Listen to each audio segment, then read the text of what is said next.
Hello my dear student. स्वागत है आप सभी विद्यार्थियों का मंजिल एक्सपर्ट चैनल पर। थंबनेल देखकर आप समझ चुके होंगे कि आज का हमारा टॉपिक क्या है। शुरू करते हैं। पॉलिटेक्निक के केमिस्ट्री से सबसे महत्वपूर्ण चैप्टर अगर माना जाता है तो कोई है हमारा परमाणु संरचना, एटॉमिक स्ट्रक्चर। आइए इसके बारे में समझते हैं और इससे महत्वपूर्ण कुछ जानकारियाँ लेंगे। उसके बाद से हम लोग कुछ प्रश्न करेंगे जो कि पॉलिटेक्निक में आने के बहुत ही पॉसिबिलिटी होती है। हम लोगों का पहला टॉपिक होता है डाल्टन का परमाणुवाद। डाल्टन ने ज्ञात नियमों के आधार पर कुछ परिकल्पनाएं दी हैं। पहला जिसमें से कि तत्व अनेक सूक्ष्मतम कणों से मिलकर बना होता है जिन्हें परमाणु कहते हैं। अब जैसे आपका हाइड्रोजन हो गया, H हो गया। परमाणु अविभाज्य है, अर्थात परमाणु को किसी भी विधि से अन्य सूक्ष्म कणों में विभाजित नहीं किया जा सकता। डाल्टन ने बताया है कि परमाणु अविभाज्य है, अर्थात परमाणु को किसी भी विधि से अन्य सूक्ष्म कणों में विभाजित नहीं किया जा सकता। बहुत बार तो इस कंसेप्ट से, थ्योरी वाले कंसेप्ट से भी आपके एक प्रश्न बन जाते हैं। परमाणु न तो नष्ट किए जा सकते हैं और न ही उत्पन्न किए जा सकते हैं। डाल्टन के अनुसार परमाणु न ही तो नष्ट किए जा सकते हैं, न ही उत्पन्न किए जा सकते हैं। ये कई तत्वों के परमाणु आकार, द्रव्यमान तथा अन्य सभी गुणों में एक दूसरे से समान होते हैं। 5वें नंबर पर कि विभिन्न तत्वों के परमाणु आकार, द्रव्यमान तथा अन्य सभी गुणों में एक दूसरे से भिन्न होते हैं। रासायनिक परिवर्तनों में परमाणु अपनी निजी सत्ता बनाए रखते हैं।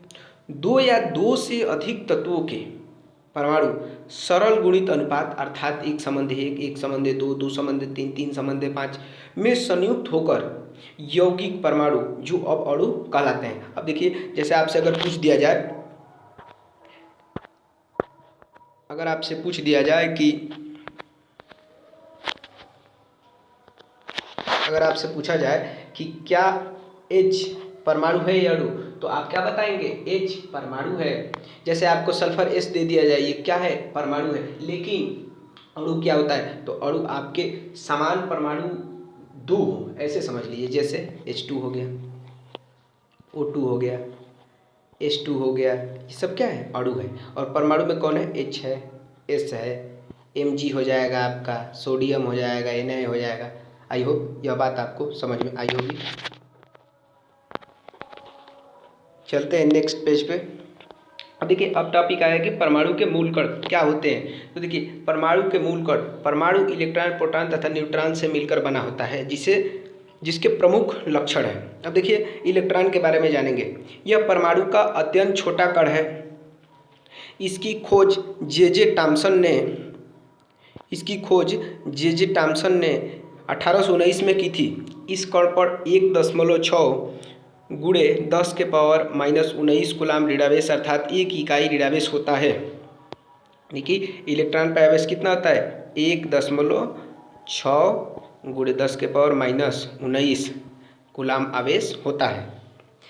इसका भार हाइड्रोजन के भार का 1/1837वां भाग अर्थात 9.1 गुणे 10⁻⁻31 kg होता है। इलेक्ट्रॉन को आप इसे ई निगेटिव से या -1e⁻0 से प्रदर्शित करते हैं। आई होप यह भी आपको टॉपिक समझ में आया होगा।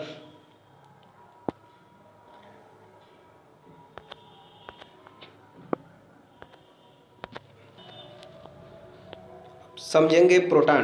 प्रोटॉन क्या होता है? यह परमाणु का अति सूक्ष्म धनावेश कण है। अभी इलेक्ट्रॉन आपका क्या है? ऋणावेश कण है। ठीक उसी प्रकार यह परमाणु का अति सूक्ष्म धनावेशित कण क्या है? प्रोटॉन क्या है? धनावेशित कण है। इस कण पर 1 इकाई कूलाम यानी कि 1.6 गुणे 10⁻⁻19 कूलाम धनावेश होता है, जिसकी खोज रदरफोर्ड ने सन 1919 में की थी। इसे आप 1H1 या P से भी क्या करते हैं? प्रदर्शित करते हैं। इलेक्ट्रॉन में आपको E निगेटिव, तो आप प्रोटॉन में E पॉजिटिव करने का मतलब ये है कि E का जो मान होगा 1.6 गुणे 10⁻⁻19 कूलाम होगा।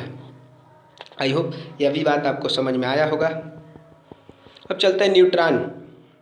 न्यूट्रॉन भी परमाणु का एक अनिवार्य घटक है। यह कण विद्युत उदासीन होता है। अब इलेक्ट्रॉन आपका निगेटिव प्रोटॉन आपका पॉजिटिव है, लेकिन यह बोल रहा है ये क्या है, यह कण जो है विद्युत उदासीन होता है, अर्थात इस कण पर कोई आवेश नहीं होता है।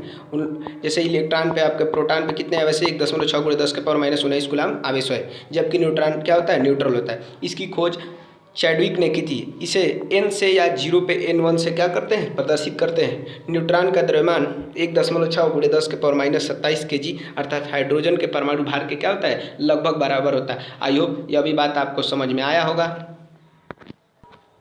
इससे रिलेटेड प्रश्नों को हल करते हैं। बहुत बार ऐसा होता है कि विद्यार्थी थ्योरी को पढ़ते जाते हैं और बाद में पता चलता है कि एग्ज़ाम में हमें जब प्रश्न आता है, क्वेश्चन आते हैं, तो हम उसे अटेम्प्ट ही नहीं कर पाते, लगा ही नहीं पाते, और जैसे एग्ज़ाम से बाहर निकलेंगे और आकर अपने बुक को चेक करते तो पता चले कि यही वाला प्रश्न है। तो ऐसे के लिए आपको क्या करना चाहिए, क्वेश्चन प्रैक्टिस करना चाहिए। अगर आपको एग्ज़ाम में बढ़िया से बढ़िया रैंक लाना है तो आपको क्वेश्चन प्रैक्टिस करना पड़ेगा।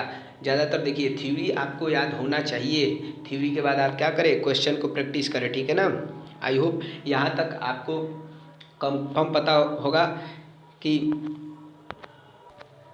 इलेक्ट्रॉन पर 1.6 × 10⁻⁻19 कूलम आवेश होता है, और वही उस पर निगेटिव तो प्रोटॉन वाले में क्या होता है, पॉजिटिव होता है। यानी कहने का मतलब ये है कि इलेक्ट्रॉन एक ऋणावेशित कण है, तो आपका प्रोटॉन